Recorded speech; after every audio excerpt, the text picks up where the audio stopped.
ये वर्णन करते हैं कि एकादशी व्रत को हरितोष व्रत कहते हैं। भगवान की प्रसन्नता के लिए, हरिजू की प्रसन्नता के लिए एकादशी व्रत रहा जाता है।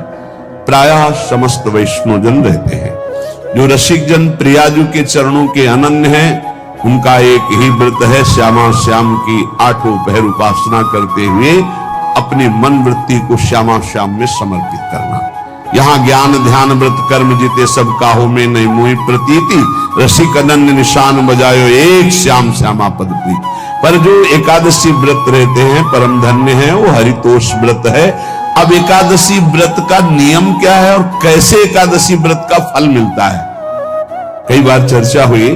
बहुत सुंदर तस्मात् शास्त्रम प्रमाणम थे, शास्त्र प्रमाण के अनुसार श्री सनातन मुनि बोल रहे हैं, अथ ते नियमान वच्मि व्रते हस्मिन् दिनत्रये, कास्यम मानुषम मसूरान्नम चणकान को द्रवास्तथा, शाकम मधुपरान्नम च पुनर्भोजन मैथुने, दशम्याम 10 वस्तूनि वर्जयेत वैष्णवः सदा।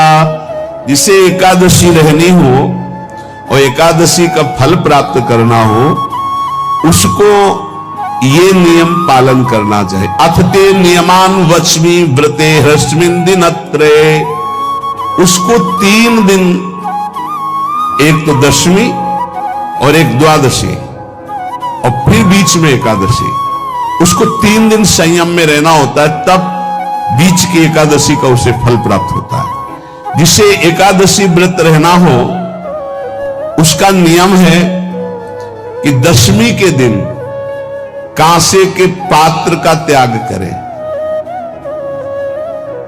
वैष्णव सिद्धांत है कि कभी जिसमें मांस बना उस रसोई का भोजन न ग्रहण करें। मसूर की दाल, चना की दाल, कोदो और कोई भी शाक, शहद, दूसरों का अन्न, दोबारा भोजन और मैथुन, ये दशमी के दिन त्याग दे। एक बार दशमी के दिन भोजन करे 24 घंटे में, क्योंकि एकादशी रहना है। कांसे का पात्र, जिस रसोई में मांस बना उसके भोजन का त्याग, मसूर की दाल, चना, कोदो, शाक, मधु अर्थात शहद और दूसरे के द्वारा दिया हुआ भोजन और दोबारा भोजन और मैथुन क्रिया, इनका दशमी के दिन कभी भी प्रयोग न करें। इन 10 वस्तुओं से वैष्णव दूर रहे दशमी के दिन। फिर एकादशी के व्रत में, ये पीछे तो हम वर्णन कर ही चुके हैं, कहीं नहीं आया या कुटू का कचौड़ी पकौड़ी और सिंघाड़ा का हलवा और सावा, ये दुनिया के खीर और सब। एकादशी के दिन किसी भी तरह की गेम आदि क्रीड़ा ना खेले। जैसे अब आज व्रत है तो बैठे हैं अपना मोबाइल में गेम खेल रहे हैं, ऐसा कोई भी क्रीड़ा नहीं। द्वैत क्रीड़ा, किसी भी तरह का गेम, ये सब खेल नहीं। द्वित क्रीड़ाम च निद्राम च तांबूलम दंत धावनम, परापवादम पैशून्यम स्तेयम हिंसाम तथा रतिम, कोपम हृतवाक्यम च एकादश्याम विवर्जयेत। एकादशी के दिन उपासक को चाहिए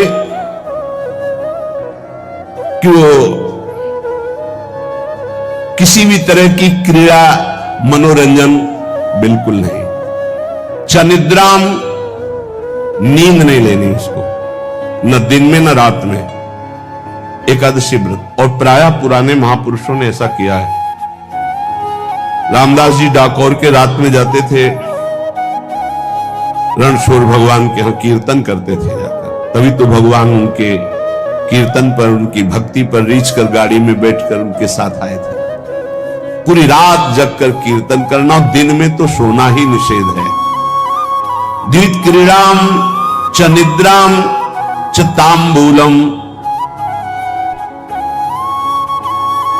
पान खाना निषेध है एकादशी को, बिल्कुल नहीं। जो व्रत रह रहे हैं। और दंत धावनम, वृक्ष से तोड़कर जो दतून की जाती है एकादशी के दिन है। परापवादम, दूसरे की निंदा करना, चर्चा करना नहीं, अर्थात अधिकतर मौन व्रत धारण करे एकादशी के दिन। पैशून्यम, चुगली करना। स्तेयम, कोई चोरी करना। हिंसाम, वाणी से, शरीर से, मन से किसी को दुख पहुंचाना। रतिम, अर्थात भोग करना, मैथुन करना। कोपम, किसी के ऊपर गुस्सा करना। अनत वाक्यम, झूठ बोलना। एकादश्याम विवर्जयेत, एकादशी के दिन ये नहीं करना चाहिए। एकादशी को एक बार कुछ फलाहार शुद्ध, अगर आपके पास कोई व्यवस्था नहीं तो थोड़ा दूध है, जल है, ऐसे आप लेकर, या थोड़ा सा फल ले लें। थोड़ा सा फल लेकर के प्राण पोषण, एक दिन में मर नहीं जाओगे। कितने तो निर्जला एकादशी रहते हैं, हर एकादशी निर्जला। पूज्य श्री मथुरा दास जी निर्जला ही रहते थे हर एकादशी। चलो भैया आपकी सामर्थ्य नहीं तो जल 2-4 बार ले लो, एक बार थोड़ा सा दूध और फल ले लो, चल जाएगा काम, प्राणों का पोषण हो जाएगा। ये आचरण न करे, एक बार कुछ आहार ले ले, वो भी शुद्ध भगवद अर्पित प्रसाद। फिर द्वादशी को काश्यम, मांसम, शुराम, छौद्रम, तैलम, वितथ भाषणम, व्यायामम च प्रवासम च पुनर्भोजन मैथुने, अस्पृश्य स्पर्श मासूरे, द्वादश्याम द्वादश त्यजेत। कांस के पात्र में द्वादशी को भी भोजन न पावे। जिस रसोई में मांस बनाओ उसमें आहार न ले। किसी भी तरह का नशा द्वादशी को न करे। शहद न पाए, तेल के बने पदार्थ न पाए, मिथ्या भाषण न करे और बहुत शरीर का व्यायाम न करे, बहुत थकावट वाले कार्य न करे। दोबारा भोजन न करे, एक बार द्वादशी को भी भोजन पवित्र। मैथुन न करे, जिसका स्पर्श नहीं किया जाता ऐसे पदार्थों का स्पर्श न करे। और मसूर की दाल न खाए। द्वादशी को जो इन नियमों का पालन करता है, दशमी द्वादशी ऐसे और एकादशी ऐसे, तब उसे एकादशी व्रत का फल प्राप्त होता है। जो इस पद्धति से ये जो मनमानी ये सब नहीं, हर पदार्थ मिल जाएगा आपको फलाहार में। हर पदार्थ हमको बताया गया कि आपको जो चाहो सब पदार्थ फलाहार का। अरे भाई, हरितोष व्रत है तो हरि प्रसन्नता के लिए एक दिन भूखे रहने बहुत आनंद आता है। पहले भगवत कृपा से ऐसी गंगा जल पी करके कुछ दिन, फिर कभी कभी निर्जला एकादशी का भी आनंद। बड़े संन्यास मार्ग में थे तो बड़े संयम से सब शास्त्रीय पद्धतियों का निर्वाह होता था। उपासक को चाहिए कि इन नियमों से व्रत का अनुष्ठान करे, मनमानी आचरण न करे। सबसे प्रार्थना जो एकादशी रहते हो, हरितोष व्रत इसे कहते हैं, भगवान की प्रसन्नता के लिए रहा जाता है, रहना चाहिए। जो अपनी आचार्य परंपरा में हैं, जैसे जिनका सिद्धांत है, पर रहने का सिद्धांत ये श्री सनत कुमार जी महाराज, श्री सनक जी महाराज, ये सनत कुमार जी वर्णन की। सनक जी महाराज कह रहे हैं, यदि भगवान का आश्रय नहीं, सत्संग नहीं है, तो इन 4 में से एक हो तो नाश कर देता, फिर चारों हो तो सर्वनाश हो जाता है। यौवनम धन संपत्ति, प्रभुत्व विवेकता, एकैपमप्यनर्थाय किमु यत्र चतुष्टयम। यदि सत्संग नहीं है, यदि भगवद आश्रय नहीं है, खूब धन हो, जवान अवस्था हो, बढ़िया पद मिला हो, प्रभुत्व चलता हो और अज्ञान हो, फिर क्या कहना है? बोले चारों जहां मौजूद होते हैं वहां सर्वनाश का खेल शुरू हो जाता है। अगर इनमें से एक हो तो सर्वनाश करने में पर्याप्त है, और अगर चारों हो तो फिर क्या कहना है? यौवनम, जवान हो, धन संपत्ति है, खूब रुपया पैसा हो, प्रभुत्व, कोई पद हो, कोई अधिकार हो बड़ा, फिर अविवेकता और अज्ञानी हो तो बोले एक नाश कर देगा, फिर चारों तो नाश ही कर देंगे। अगर सत्संगी है तो ये चारों महान कार्य कर देंगे। क्या यौवनम, जवान है, खुद दूसरों की सेवा, मेहनत पूर्वक धन संपत्ति कमाकर माता पिता की सेवा, परिवार की सेवा। ये माता पिता, हमारा वेद कहता है मातृ देवो भव, तैत्तिरीयोपनिषद, मातृ देवो भव, पितृ देवो भव, आचार्य देवो भव, अतिथि देवो भव, यान्य नवद्यानि कर्माणि तानि सेवितव्यानि नो इतराणि, यान्यस्माकः सुचरितानि तानि तोयोपास्यानि नो इतराणि, ये के चास्माच्छेयाः सुब्राह्मणाः तेषां त्वया स्नेन प्रश्वसितव्यं, श्रद्धया देयम् अश्रद्धया देयम्, श्रिया देयम् ह्रिया देयम् भिया देयम् संविदा देयम्। वेद कहता है मातृदेवो भव, माता साक्षात हमारी भगवान है। देव हरि को कहते, केशव देव जैसे कहा, हरि को कहते, गोविंद देव, मातृ देव, माता भगवान है।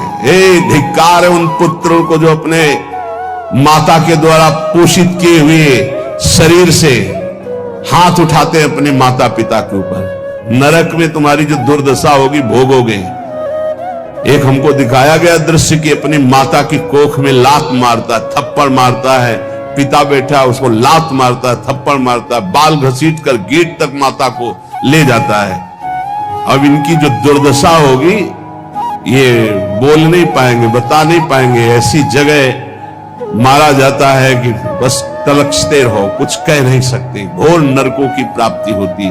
वेद कहता, तैत्तिरीयोपनिषद, मातृ देवो भव, ध्यान से सुन लो, सत्संग है, ये माता साक्षात भगवान है। अगर तुमने मारा, वाह भर करके इसके आंसू गिरे, जितने आंसुओं की बूंद से भूमि के कण भींजेंगे उतने कल्प तक नरक भोगोगे। ध्यान रखना, तुम्हारा कभी यश, कभी कीर्ति, कभी श्री, कभी हिरी, ये कभी तुम्हारे उदय नहीं हो सकती। तुम्हारा सर्वनाश हो जाएगा अगर मां पे हाथ उठाया। पितृदेवो भव, पिता साक्षात भगवान है। देखो भगवान अवतरित हुए तो प्रात काल उठ के रघुनाथा, मातु पिता गुरु नावहि माथा। आचार्य देवो भव, माता साक्षात भगवान है, पिता साक्षात भगवान है, आचार्य गुरुदेव साक्षात भगवान है। जो अपनी माता को, अपने पिता को दुख देता है, अपने गुरुदेव की अवहेलना करता है, उसका कभी मंगल हो सकता है? वो कभी सुख प्राप्त कर सकता है? वेद कहता है जो निर्दोष कर्म करते हुए धन कमाकर, कैसा कर्म? निर्दोष कर्म करते हुए धन कमाता है और उस धन से अपने बूढ़े माता पिता और गुरुजनों की सेवा करते, जीवन धन्य है।